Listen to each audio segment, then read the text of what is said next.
আসসালামু আলাইকুম ভিউয়ার্স, আশা করি সকলে ভালো আছেন। আজকের ভিডিওতে খুব সুন্দর একটি ডরি বা লটকন তৈরি করে দেখাবো, যেগুলো আমরা আমাদের সাধারণত কামিজ বা ব্লাউজের পিছনে লাগিয়ে থাকি। তো তার জন্য কিন্তু প্রথমে এখানে আমি দুটি পার্টের কাপড় নিয়েছি, যার লম্বা নিয়েছি 4 ইঞ্চি, চওড়াও হবে কিন্তু 4 ইঞ্চি, চতুর্দিকে কিন্তু সমান হতে হবে। তারপর প্রথম কাপড়টিকে এইভাবে মাঝখান দিয়ে ভাঁজ দিয়ে কোনাকুনি ভাঁজ দিয়ে নিচ্ছি।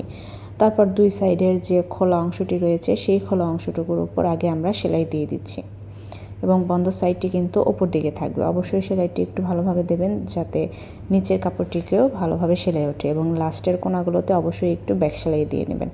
তো আমি কিন্তু এইখানে প্রথম কাপড়টিকে দেখতে পেলেন কিভাবে সেলাই করে নিচ্ছি। সেলাই করে নেওয়ার পর যে সাইডের বাড়তি কাপড়টুকু ছিল সেই কাপড়টুকু কিন্তু অবশ্যই কেটে ফেলতে হবে।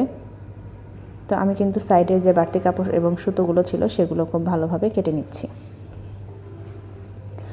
এবার পরবর্তী যে কাপড়টি রয়েছে সেটিকেও কিন্তু আমরা সেমভাবে এইভাবে কোনাকুনি করে একটি ভাঁজ দিয়ে দেব। তো কোনা করে ভাঁজ দেওয়ার পর দুই সাইডে দেখতেই পাচ্ছেন বড় যে কোনার অংশটুকু সেটিকে আমি এইভাবে অর্ধেক করে ভাঁজ দিয়ে আনবো। তারপর পাশের যে কোনার অংশটুকু সেটিকেও কিন্তু আমি এইভাবে অর্ধেক করে ভাঁজ দিয়ে নিয়ে আসলাম। তারপর নিচের কিন্তু দুটি খোলা অংশ বেরিয়েছে, আপনারা দেখতেই পাচ্ছেন। তো এই দুটি খোলা অংশটি কিন্তু এখানে আমি খুব ভালোভাবে সেলাই করে আটকিয়ে নিচ্ছি। এখানে অবশ্যই একটু ভালোভাবে সেলাই করে আটকিয়ে নেবেন। তো আমি কিন্তু এখানে খুব ভালোভাবে সেলাই করে আটকে নিয়েছি, এবং এই সেলাই করার পর যে বাড়তি কাপড়টুকু ছিল সেখানেও কিন্তু আমি খুব ভালোভাবে কাটিং করে নিচ্ছি। এই বাড়তিগুলো কাপড়গুলো অবশ্যই কিন্তু ভালো করে কেটে নেবেন। এবার প্রথমে যে কাপড়টি তৈরি করে রেখেছিলাম সেইটির ওপরে দ্বিতীয় যে কাপড়টি সেটির নিচের যে কোনার অংশটি এইভাবে করে একটির ওপর আরেকটি রেখে দেবো, মানে বড় যে অংশটি তার ওপরে ছোট অংশটি রাখবো।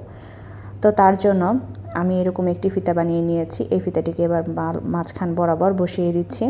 অবশ্যই মাঝখান বরাবর বসাতে হবে। এবার মাঝখান দিয়ে আরও একটি ভাঁজ দিয়ে দিচ্ছি, যাতে মাঝখান বরাবর বসে সেইখানে একটু লক্ষ্য রাখবেন।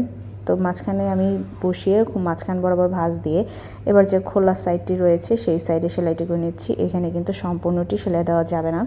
আমি অর্ধেক সেলাই করে নেওয়ার পর যে কোনার অংশটি বেরিয়েছে এই অংশটিকে আমি এইভাবে করে অর্ধেক ভাঁজ দিয়ে তারপর কিন্তু সেলাইটি বসিয়ে দিচ্ছি।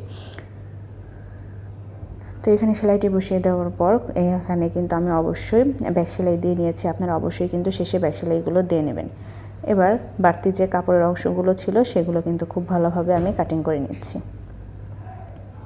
তো কাটিং করে নেওয়ার পর এবার আমি খুব ভালোভাবে হাত দিয়ে কিন্তু কাপড়গুলো উল্টিয়ে দিচ্ছি। এখানে উল্টানোর সময় একটু ভালোভাবে খেয়াল করে তারপর উল্টাতে হবে, যাতে শেপগুলো আসে এবং কোনাগুলো খুব ভালোভাবে আসে।